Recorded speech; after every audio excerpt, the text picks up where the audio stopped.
la connexion est un peu problématique.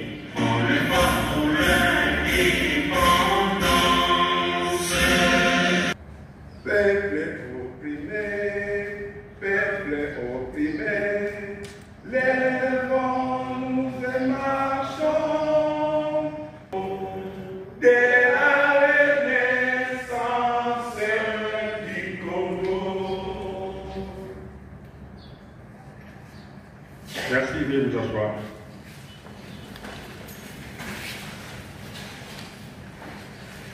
Bonjour à tous et à toutes. Je suis le professeur Jean-Paul Bouya Wafula Poutoukissa. Je suis l'assistant principal du recteur de l'Université de Kinshasa que je représente. Cette conférence a pour thématique son rôle à RDC à travers une gouvernance technocratique. Je crois que nous avons tous déjà assisté à des débats sur la technocratie et ses bienfaits. Faut-il un gouvernement de politique? Faut-il un gouvernement de technocrates? Je crois que l'heure est venue aujourd'hui que nous puissions avoir un éclaircissement sur ce concept. Sans vouloir épuiser le concept lui-même, je sais qu'il y aura beaucoup d'interventions à ce sujet. Je vais donc m'arrêter là et céder la parole bien évidemment à tous les intervenants qui vont donc défiler devant ce micro pour nous enrichir sur ce concept. À tous et à toutes, au nom de Monsieur le recteur Jean-Marie Kayembe Toumba que je représente, je souhaite une très bonne conférence dans cette salle Monikoso de l'Université de Kinshasa. Je vous remercie.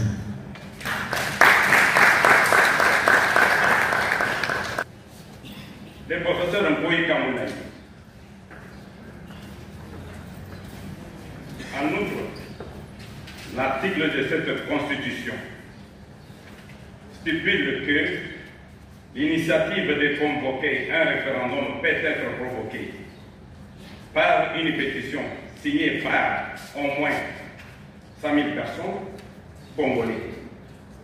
C'est en vertu de ces deux dispositions fondamentales que l'AREC a pris l'initiative de nous mobiliser pour agir en tant que peuple souverain, afin de nous affranchir du joug auquel nous sommes assujettis par une constitution que les belligérants de 1996 et de 1998 avaient négocié pour se partager les pouvoirs afin de continuer à nous opprimer à travers les institutions qui perpétuent les systèmes d'oppression et de prédation que l'opposé avait imprimés en notre pays depuis 1985.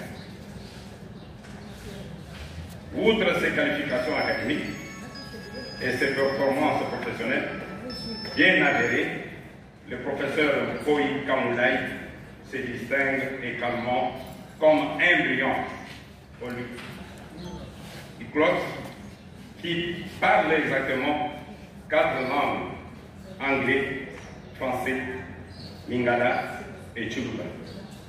Il a vécu dans 5 pays: Belgique, Congo, États-Unis, France et Nigeria. Il a visité 47 pays à travers 5 continents: Afrique, Amérique, Asie, Europe et Océanie. Enfin, le professeur Mboui Kamoulaï est marié, père de 4 enfants et de grand-père de 2 petites filles. Je vous remercie. Je remercie le recteur de Simon pour cette collaboration qui est la première de son genre avec une université à l'intérieur de notre pays. Et ce qui est d'autant plus apprécié, très pourquoi, en ce moment où à Kinshasa, nous sommes à 2000, pratiquement 500 km de Bukavu. Et nous ne vivons pas l'angoisse qui est la leur en ce moment. Cette septième journée scientifique a reçu l'encadrement d'un comité scientifique composé de 46 membres. Donc je disais que cette cinquième journée scientifique a reçu le concours de l'Université de Kinshasa, le concours de l'Université catholique de Bukavu et le concours inestimable de 46 personnes, 46 universitaires. Toutes sont des universitaires, plusieurs disciplines. Mais je voudrais, avec votre permission, citer particulièrement mes collègues professeurs. Nous sommes au nombre de 9 qui avons œuvré avec les autres au sein de ce concours. Alors, qu'est-ce que nous voulons? Notre pays, j'ai signalé que la guerre issue du génocide est là depuis plus de 31 ans. Cette guerre réactivée avec plus de virulence depuis le mois de janvier-février, lorsque les villes de Toma et de Bukavu sont tombées sous le contrôle de la rébellion qui est dirigée par M. Nanga, ancien président de la Commission électorale nationale indépendante. Et chacun de nous sait que, quand je dis chacun de nous, nous qui avons vécu cela, parce que nous étions déjà en âge de comprendre les choses, particulièrement j'avais entendu lorsqu'on a évoqué ma naissance, j'avais 10 ans à l'époque de l'indépendance, et donc j'ai vécu dans ma chair et dans mes os, c'est que l'été vivre depuis 1996 et plus particulièrement maintenant. Et pourquoi est-ce que cela est ainsi? Parce que depuis le 1er juillet 1960, les politiciens ont vassalisé littéralement notre peuple. L'acquisition de l'indépendance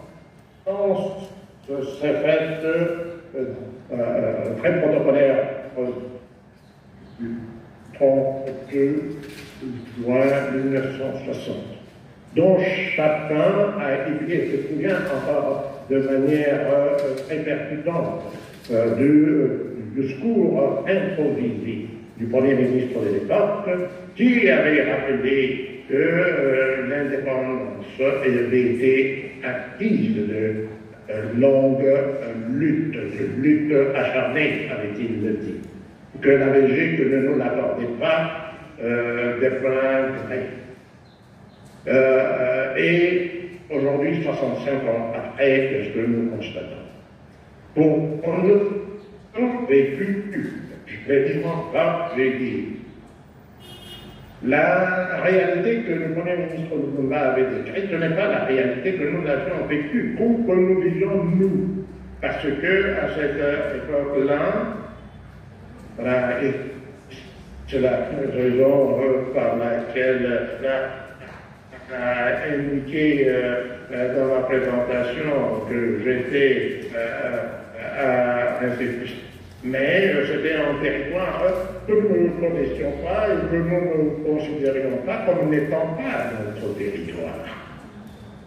Et on nous a dit que nous étions des Baluba et que Mekadaï était dans un territoire des Loulois et que nous devions retourner chez nous. Moi, je suis né d'un père qui n'était même pas né à Moukamba. Son propre père n'était pas né à Moukamba. Mais c'est à Moukamba que nous sommes rentrés parce que c'était là que nous sommes censés être originaires. Et là, dès que nous sommes arrivés dans la province du Sud Kassai, et dans la ville de Mbujimayi qui a été créée, parce qu'avant c'était une ville purement minière, mais c'est en 1960-61 qu'elle a été devenue une ville ouverte. Nous nous sommes de nouveau entretués parce que là, on a présenté, on a dit qu'il y avait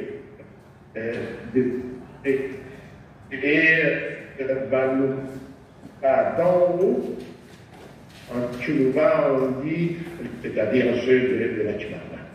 Il y a eu des tueries entre nous-mêmes. Et depuis nous ne souhaitons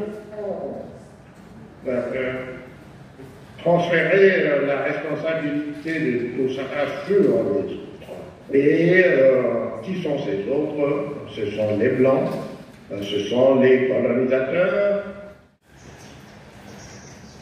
Le soutien qui nous a été proposé est ainsi intitulé. Perspective pour une mobilisation efficace et efficiente du peuple à travers les structures ecclésiastiques en vue de promouvoir son exercice direct du pouvoir par la voie du référendum conformément aux prescrits de l'article 5 de la Constitution de la RDC. Mon exposé sera subdivisé en 4 parties. La première sera orientée sur la définition du référendum. La seconde sera axée sur les avantages et quelques inconvénients du référendum. La troisième, axée sur la vulgarisation de la pétition du Comité national pour une assemblée constituante. Et puis la quatrième et la dernière sera le regard critique sur les élections, cas spécifiques de la RDC. Pour ce qui est de la définition, le référendum est ici une procédure permettant de consulter directement les électeurs sur une question ou sur un texte. Il est donc de portée soit nationale, soit de portée locale. Ou encore, une procédure par laquelle tous les citoyens inscrits sur la liste électorale sont appelés à se prononcer sur une question d'ordre politique. Le plus souvent, les citoyens répondent par une question oui ou non. Ici, je vais donner quelques avantages du référendum, rapidement, et puis je vais donner les inconvénients. Nous sommes à la deuxième partie de l'intervention. Avantages. Il y a la démocratie directe. Il y a des classes qui se subdivisent pour ce qui est du référendum. Il y a de ceux qui pensent que le référendum est bon et de ceux qui pensent que les référendums ne sont pas bons. Ou encore ceux qui sont au milieu de deux. Dans ces cas précis, je n'ai pris que deux exemples, des cas de ceux qui optent pour le référendum et de ceux qui n'optent pas pour le référendum. La démocratie directe comme premier avantage. Les adhérents du référendum font valoir que le référendum, donc la démocratie directe, est une façon de faire participer à nouveau les électeurs à la vie politique et démocratique. Deuxième avantage, c'est la légitimité. Tel qu'est stipulé dans l'article 5 de la Constitution de la République démocratique. Je cite, « La souveraineté nationale appartient au peuple. Tout pouvoir émane du peuple qu'il exerce directement par voie de référendum ou des élections ou indirectement par ses représentants. Aucune fraction du peuple ni aucun individu ne peut s'en attribuer l'exercice. La loi fixe les conditions d'organisation des élections et du référendum. Le suffrage est universel, égal et secret. Il est direct ou indirect, sans préjudice de conditions, des dispositions des articles 72, 102, 106 de la présente Constitution. Sont électeurs éligibles dans les conditions déterminées par la loi tous les Congolais de deux sexes âgés de 18 ans révolus et jouissant de leurs droits civiques et politiques. Fin de citation. Il y a également l'engagement citoyen et la résolution des questions controversées. Et c'est qu'on peut faire usage afin de résoudre des problèmes politiques, particulièrement pour le gouvernement en place. Les inconvénients. Le premier inconvénient, la simplification excessive. Ceci peut être encore plus probant dans les cas où le référendum porte sur des enjeux complexes que les électeurs connaissent peu, tels que le changement de la Constitution ou les traités internationaux. Je crois que vous vous rappelez encore de l'autre fois quand il fallait changer la Constitution, il y a eu beaucoup de marches des étudiants qui ont perdu leur vie parce qu'on n'avait pas la clarté de ce qui était en train d'être dit. J'aimerais ici soulever des cas que je trouve très importants dans cet inconvénient. C'est que quand il s'agit de l'écriture d'une nouvelle constitution, on appelle les juristes, notamment les constitutionnalistes. Et quand ils rédigent la constitution, ils reviennent pour nous dire que ce bon, on peut adopter par référendum, comme c'était le cas en 2005, et nous l'adoptons par un oui ou par un non. Mais je me vais rappeler que c'est un groupe de personnes, une minorité de personnes qui décident sur la question politique de la nation. Et quand ils reviennent, ils vous disent vous votez par oui ou par non, sans connaître le contenu, les vrais contenus de la Constitution ou du texte qui a été rédigé. Ça devient encore plus important lorsqu'il s'agit de réviser la Constitution. Ce sont ces mêmes personnes qui ont participé à la rédaction qui vont encore se soulever pour dire non, cet article, non, ce n'est pas bon, ce n'est pas bon, comme le cas de la Constitution actuelle. Ils vous disent que c'est la Constitution de belligérants, mais ce sont ceux qui étaient là. Encore, ils nous frustrent quand il s'agit de parler des articles. Ils disent que tout le monde n'est pas juriste. Même si vous êtes juriste, tout le monde n'interprète pas la loi et tout le monde n'est pas constitutionnaliste. Alors, qui fait quoi? Ne sachant pas ce que vous avez déjà prévu dans la Constitution, vous nous demandez d'aller dire oui ou non. À l'époque, je me suis rappelé, on disait, il faut aller, j'ai demandé aux gens, mais vous faites quoi? Ils disent, soit vous votez oui, soit vous votez non. Il fallait attendre mon père pour qu'il m'explique, en fait. Mais m'expliquer ne suffisait pas parce que lui n'était pas juriste, il ne connaissait pas le contenu de la Constitution. Les juristes, ils sont pour beaucoup dans cette question. Il y a également la manipulation politique comme inconvénient. Dans les cas où l'exécutif a le pouvoir de déterminer les circonstances justifiant la tenue du référendum, celui-ci pourra en faire usage comme instrument politique qui servira le besoin du parti au pouvoir et non pas l'intérêt de la démocratie. Il y a également la polarisation politique et le coût. Les électeurs ne sont pas toujours en mesure ou n'ont pas toujours l'information nécessaire pour prendre une décision éclairée sur la question et les enjeux. Et en lieu et place, ils peuvent prendre une décision qui n'est pas éclairée, fondée ou une connaissance partielle ou des éléments non pertinents. Je viens de le dire tout à l'heure.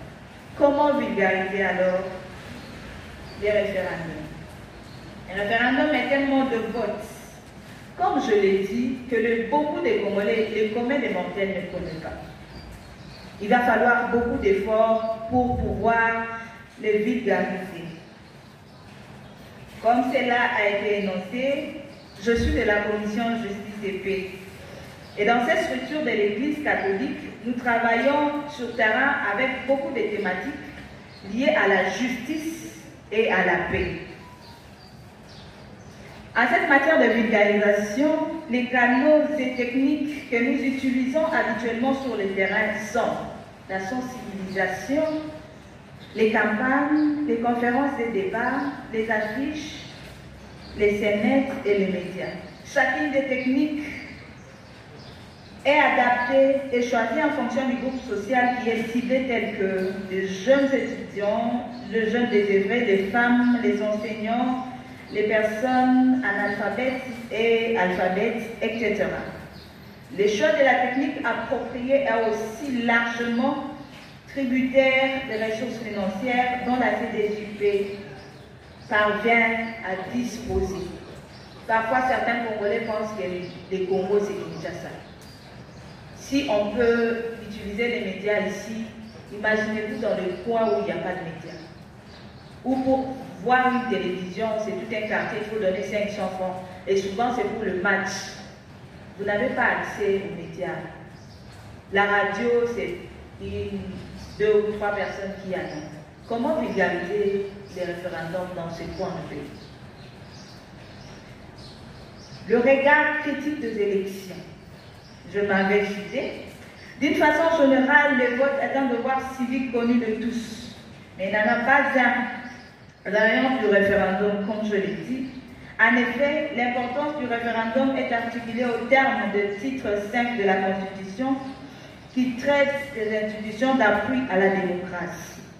En effet, l'article 211 de la Constitution stipule en termes spécifiques l'importance de la Commission électorale nationale indépendante, en spécifiant que celle-ci est une institution qui est dotée de la personnalité juridique. La mission spécifique de la CENI est exclusivement propre à la CENI. Il n'est pas assumé conformément à une autre institution étatique.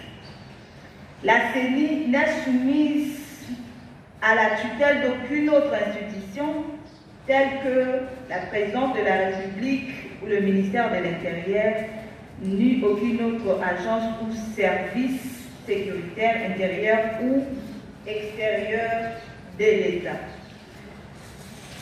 La CENI est chargée de l'organisation du processus électoral, notamment de l'enrôlement des électeurs, de la tenue du fichier électoral, des opérations de vote, de dépouillement et de référendum. La CENI assure la régularité du processus électoral et référendaire. J'aimerais encore souligner quelque chose que je trouve important avec la CENI.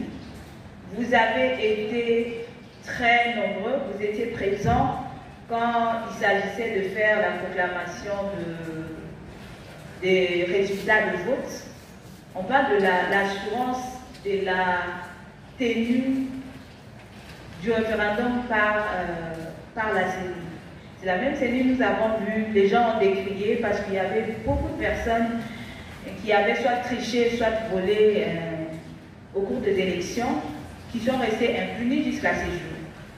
Vous imaginez parmi lesquels les personnalités du pays que vous connaissez bien.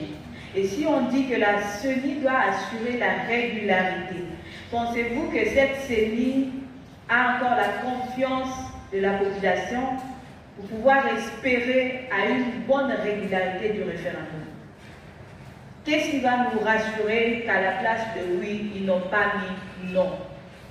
Du moment que nous avons été tous présents, quand il fallait proclamer telle personne, c'est telle autre personne qui a été proclamée. Quand il fallait attendre la suspension de telle institution, c'est la CENI qui prend le devant, et ainsi de suite. Est-ce que la CENI est aujourd'hui, actuellement, crédible? Pour finir, le référendum qui a eu lieu en 2005 a presque eu 85% de oui votés par la population. Est-ce que le oui reflétait sincèrement le vouloir de la population? Même alors, est-ce que la population connaissait vraiment le contenu de la Constitution? Point d'interrogation. En guise de conclusion, je dirais qu'il faut sans doute sensibiliser la population sur la nécessité de doter notre pays d'une nouvelle classe politique, comme c'est devenu la mode de le dire surtout parmi les jeunes. J'irai en outre beaucoup plus loin en déclarant que nous devons faire œuvre utile en mettant carrément les politiciens congolais actuels hors d'état de nuire. Les jeunes qu'on veut remplacer aussi, il faut poser la question de savoir est-ce qu'ils sont prêts? Est-ce qu'ils sont prêts à avoir une nouvelle classe politique? Moi je me dis parfois on est jeunes, mais il suffit seulement qu'on nous donne 100 $, on sera derrière un ministre en train de chanter, danser. Est-ce que nous sommes réellement dignes de faire une nouvelle classe politique et une bonne classe politique? Ça, c'est la question que nous voulons nous poser.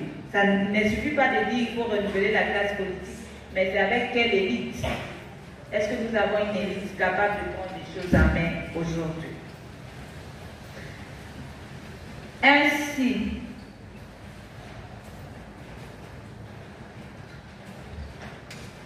nous avons dit et vous remercions.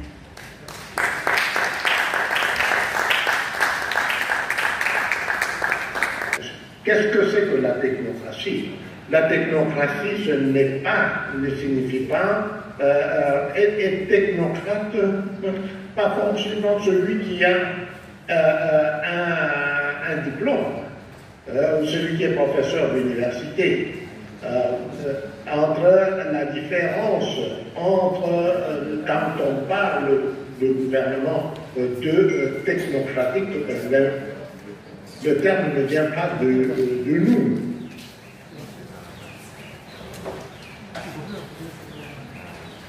On parle de gouvernement technocratique parce qu'il est composé et dirigé par des politiciens, c'est-à-dire des personnes. La politique est une définition générale, c'est l'art de gérer la cité. Mais ils servent tous. C'est pour ça que l'Église catholique, par exemple, parle très régulièrement de politique.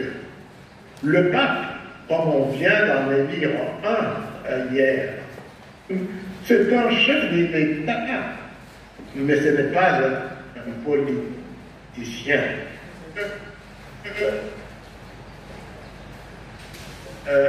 Leur métier, leur gagne-pain, c'est faire de la politique.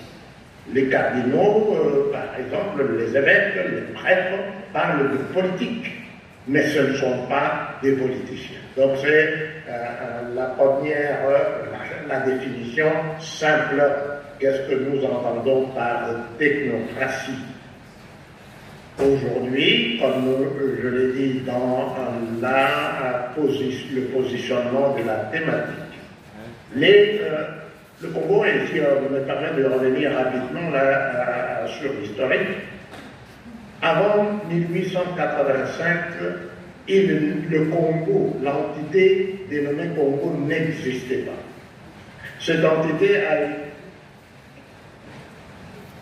été créée par un politicien qui était le roi Léopold II, dans l'optique de lutter pour son profit personnel. Il a fait avec cruauté à pas des politiciens, mais qui ont vu ce qui se passait et donc qui s'intéressaient à la politique, ont dit que ceci n'était pas admissible. Un jeune, quand on parle des jeunes, comme vous êtes là, appelé Edmond Morel, un journaliste franco-britannique, avait initié la campagne qui a conduit finalement à ce que le Congo devienne une colonie. À sa mort, Léopold II a légué le Congo à la Belgique qui était son roi. C'est en 1909, la gouvernance de Léopold a été remplacée par ce que nous appellerons, lui, une gouvernance technocratique. Parce que ceux qui ont gouverné le Congo de 1909 à 1960 ne le faisaient pas pour leur bien personnel. C'est pour ça qu'en 51 ans seulement, ou en 50 ans et demi, le Congo, qui était le pays le plus arriéré de l'Afrique noire, était devenu le pays, la colonie la plus avancée de toute l'Afrique noire. Donc c'est pour nous donner la dimension de ce que le changement de gouvernance peut apporter à nous. Nos parents et nos grands-parents, qui sous la gouvernance technocratique belge ont contribué à faire du Congo la colonie la plus avancée, n'étaient pas aussi formés que nous.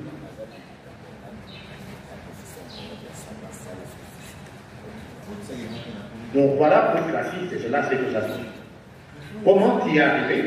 La question qui est liée à celle posée spécifiquement à Adam Mboyi. Comment renouveler la classe politique? Et comment les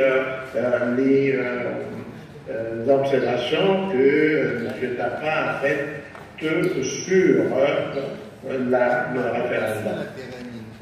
Elle a bien expliqué, Mme Moyo, que le référendum, c'est la démocratie directe. Elle a critiqué la performance de la CENI, mais ce n'est pas le lieu ici d'engager une discussion académique ou de justification de ce que les gens du personnel de la CENI fait. La CENI est l'instrument qui doit être utilisé pour atteindre pour faire le référendum. Il n'y en a pas d'autre. Et donc, le référendum, c'est le peuple qui est consulté et qui répond à la question qui lui est posée au peuple qui est le souverain. On a l'habitude de dire le souverain primaire. Il n'y a que dans notre pays où on utilise cette expression. Il n'y a pas de souverain primaire et de souverain secondaire. Donc le peuple, et comme le dit l'article 5 de la Constitution, la souveraineté nationale appartient au peuple. Tout pouvoir émane du peuple qui l'exerce directement par voie de référendum et ou indirectement par voie d'élection. Et donc l'élection n'est pas le mode premier de l'exercice du pouvoir. Le peuple, quand il élit des mandataires, cela ne veut pas dire qu'il est tenu de se mettre en congé jusqu'à l'expiration de terme qu'il a accordé. Le peuple est souverain et demeure souverain en tout temps. C'est pour ça que le référendum est le moyen, l'instrument à travers lequel le peuple, quand le peuple lui-même prend conscience, et quand il prend conscience, c'est à travers des activités comme celle-ci, et il dit non, nous avons un problème qui est posé maintenant, ce problème perdure, et on propose, les citoyens ont proposé une solution, et nous acceptons cette solution. Donc, dans le cas d'espèce, nous proposons l'Assemblée constituante. C'est précisément l'Assemblée constituante qui est un mécanisme juridique par lequel le peuple reprend son pouvoir. C'est ça, c'est que c'est une Assemblée constituante. Nous avons en ce moment deux groupes de politiciens Ceux qui, comme le président de la République, l'a lui-même, il a dit cette constitution ne nous convient pas. Ceux qui avaient créé cette constitution disent non, cette constitution doit demeurer. Et nous, le peuple, nous intervenons pour dire ce n'est pas à vous, politiciens, d'un bord ou de l'autre, de nous imposer votre volonté. Et donc, est-ce que cette constitution nous convient? Nous devons répondre à cette question par un référendum. Et la question référendaire qui est posée est cela. Est-ce que nous avons besoin d'une nouvelle constitution? Parce qu'une nouvelle constitution est écrite, l'Assemblée constituante réalise deux fonctions. La première, c'est de mettre de côté les politiciens. Parce que quand on a une Assemblée constituante, on ne peut plus continuer à avoir parce que vous savez, ceux qui ont suivi une des émissions deux professeurs de la faculté de droit, le professeur Kalouba et le professeur Monacoy. Ils ont dit très clairement le pouvoir, la Constitution peut être refaite à tout moment, mais c'est le peuple qui décide, pas le président qui dit je vais nommer une commission constitutionnelle multidisciplinaire. Non, il n'a pas ce pouvoir-là. Parce que lui, il est tenu de respecter la Constitution et de la faire respecter. C'est en vertu de cela qu'il est devenu président.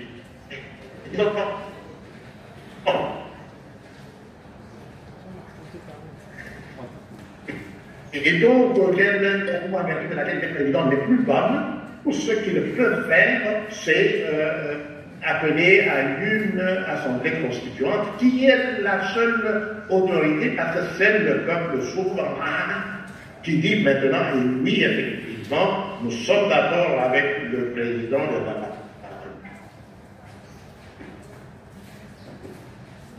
République, et nous allons devoir nommer